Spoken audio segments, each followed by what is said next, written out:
What's good with YouTube? You already know Big Flocko with a convict's perspective, and I'm smashing, dashing, sliding on through with a little bit of energy.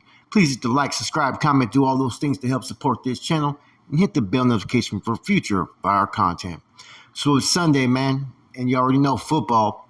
So I always try to bring up different topics and whatnot, and because I don't expect to get a lot of views, but I think today what I'm gonna do is I'm gonna talk about the second hit and kill that Corny did on behalf of the NF, because it was a very fucking interesting one, and it kind of changed history.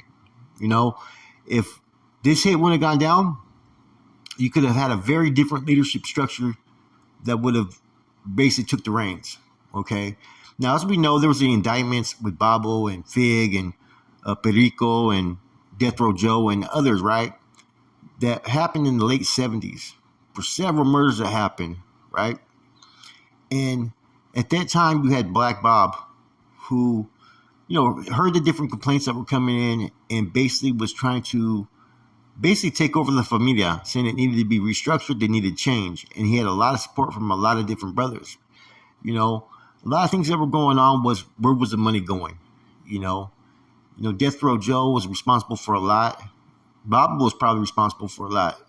But there was a lot of misappropriation of funds at that time, as well as fucking Death Row Joe was taking fucking donations to help him in his court case, because he was the first one to get arrested. Then he turned around and flipped. Now, from my understanding, right, there's a lot of stuff, he say, she say stuff that wasn't always revealed the truth. You know what I mean? And I know from talking to Fig, Fig had always said back to fucking an individual named Cornell, right? From Gilroy, not the Cornell you guys know. This individual was Black Bob's brother-in-law, that if Babo was in violation, he would support the impeachment. But the allegations that sometimes were being made just weren't sticking at that time. Now, you still had those that were fucking loyal to the old fucking NF, and you had those that were starting to fucking gravitate towards the new, and you had this new Norteños that were coming into the system as well. So, now, there's been numerous hits on both sides, and people were getting transferred and going to different yards and whatnot, right? So, they tried to get two brothers to go from one section to the other to where Black Bob and them. And the whole purpose is that they were supposed to get there to the right person to try to get Black Bob hit. They had the kites to support it. They were going to go over there and take action. And from there, they thought this would kill everything that was coming from Black Bob's fucking faction. The two individuals that came over with kites were fucking Mansana, right, from New York. Old time Mansana, the one that was fucking been there for a long time and was involved in the Cheyenne hit, right? The other individual was at one time a captain within the NF, right?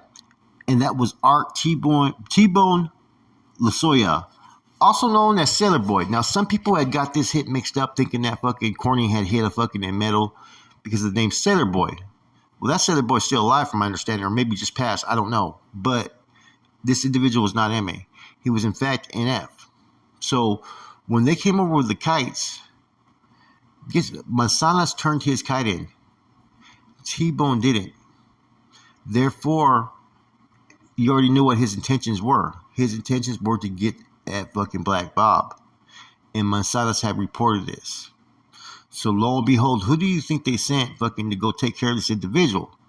Now, Corny was basically probably about, let me see. He was probably about 20 years old at this time. Okay, young Corny. And then another individual named Papi from Chino, another old school NF that was from Chino Centers. They end up fucking moving on fucking on T-Bone. And they fucking put a steel fucking rod through fucking the back of his fucking head, I believe. It was either through the back of the head. It was something that was fucking so treacherous that Corny did, man, that the dude had a fucking rod sticking out his fucking head, and they chopped him up. This right here really earned Corny a lot of respect, and it showed just the treachery of who he was as a familiano, that he was fully committed to this. Which this is right here was what led him to become a leader, because he had already now done 2 brigadas, and both of those brigadas were priority targets.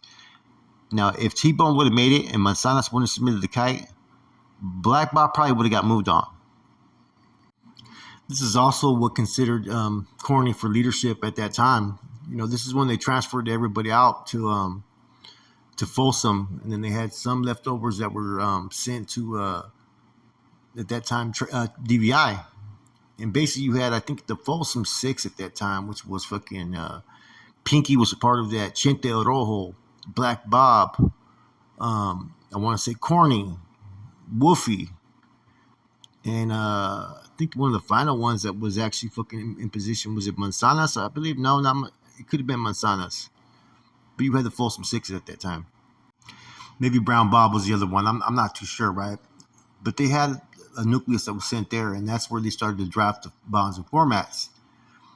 So see, this incident, like I said, right? If this wouldn't happen, who knows? What if they would have got to Black Bob?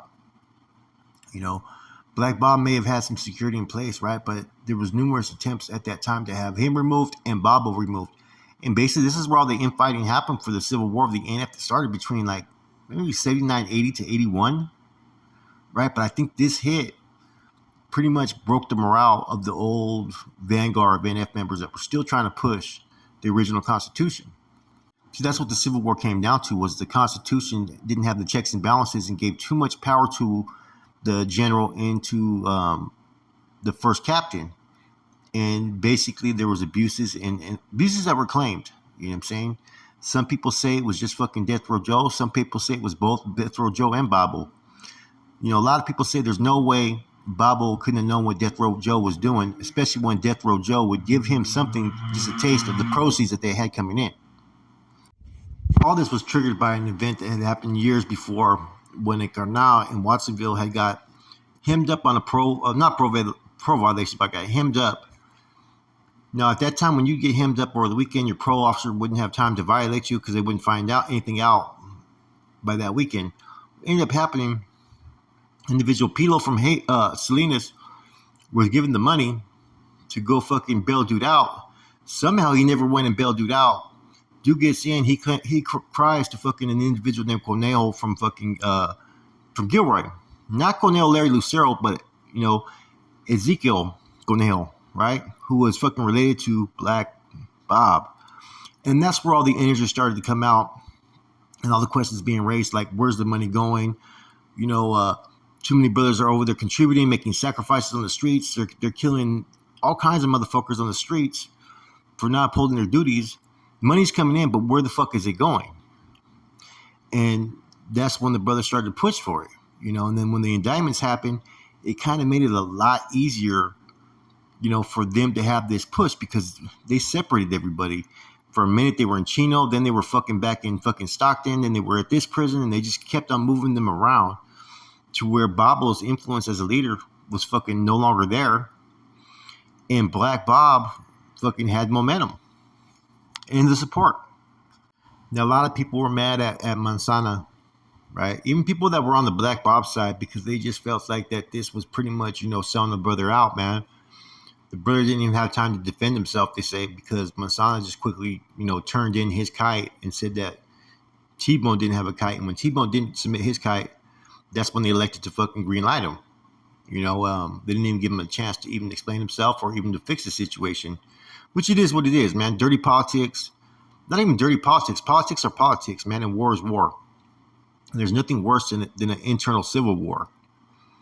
Now, there's a lot of brothers that left at this time, you know, and walked away. And it's funny because even those brothers that walked away, I know of a few that even up into the 90s, they were still in contact with former Cs that were around during that time era, and they would still communicate, you know, which I always thought was kind of interesting. Now, there was a few people who came in under reentry right at that time. And I think Big Smiley was actually a reentry. I know one of the Gabriels was. And I know Corny had issues with anybody who came in under reentry. He felt that they had already committed treason.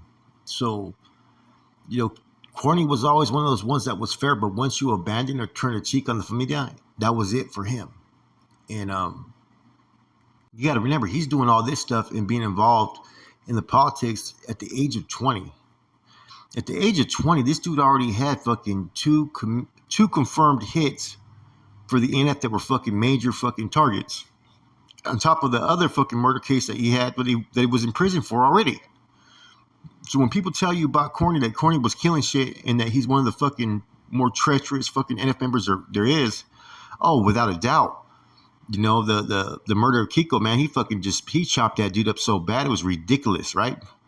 And this one with fucking with T-Bone or Sailor Boy, whatever you want to call him, he put a fucking metal rod through the fucking dude's head.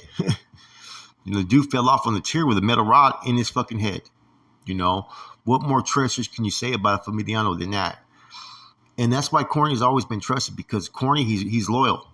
If he's loyal to his core, he's loyal to his beliefs, and he's loyal to his soldados, and he's loyal to his peers. And he's shown it and earned it and proved it. And like I said, if this hit wouldn't have probably happened, they may have been able to get to Black Bob. Who knows? You know, Black Bob was one of those dudes I've heard people who, even were on both sides, still like Black Bob. Like there were some people who like Bobo and Black Bob. It's just a fucked up situation that people were put in that situation. And it's kind of, you know, kind of reminds you of everything that's been going on with the state and feds the last few years. People are power hungry, or people are upset, or people aren't content, or people want to do what they want to do. And then it becomes a fucking cat and mouse game of war. Anyways, hope you guys enjoyed this spiel. I'm gone.